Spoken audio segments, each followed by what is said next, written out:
And we are back. Back like we never left. A lot of soccer influence today.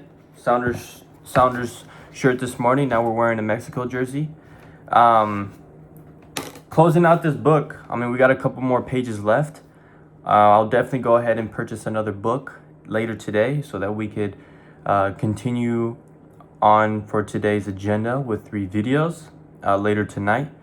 But without further ado, let's finish off this book with 55 famous alibis. People who do not succeed have one distinguishing trait in common. They know all the reasons for failure and have what they believe to be airtight alibis to explain away their own lack of achievement.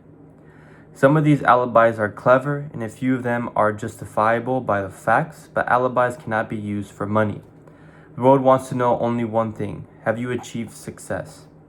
A character analyst compiled a list of the most commonly used alibis. As you read the list, examine yourself carefully and determine how many of these alibis, if any, are your own property.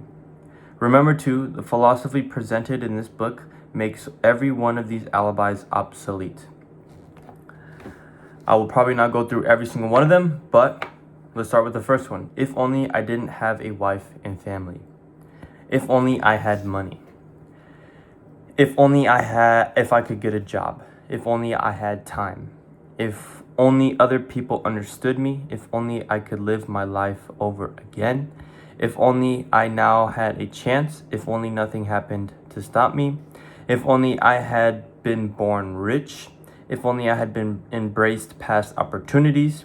If only I could save some money. If only my family understood me. If only I were free. If only I had the personality of some people.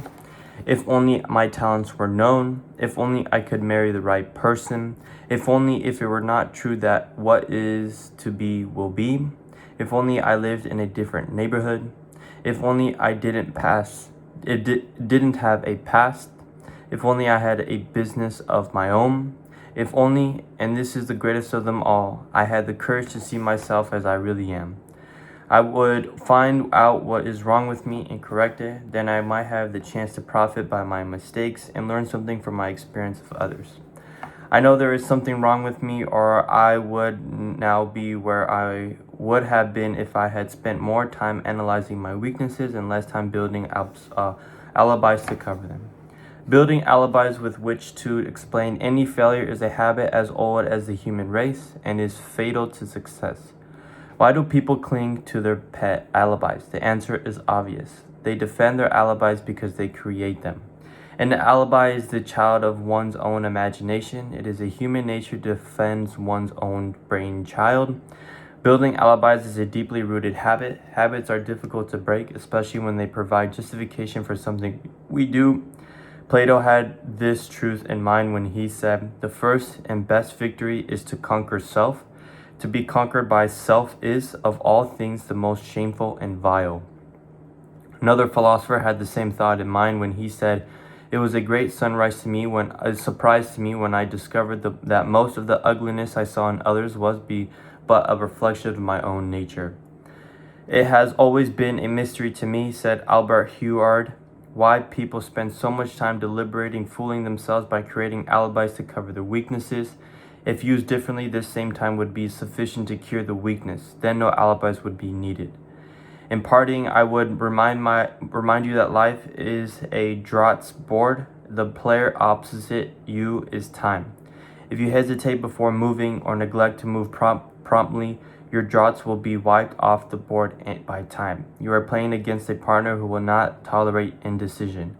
Previously, you may have had a logical excuse for not having forced life to come through with whatever you asked. However, that alibi is now obsolete because you are in possession of the master key that unlocks the door to life's bountiful riches.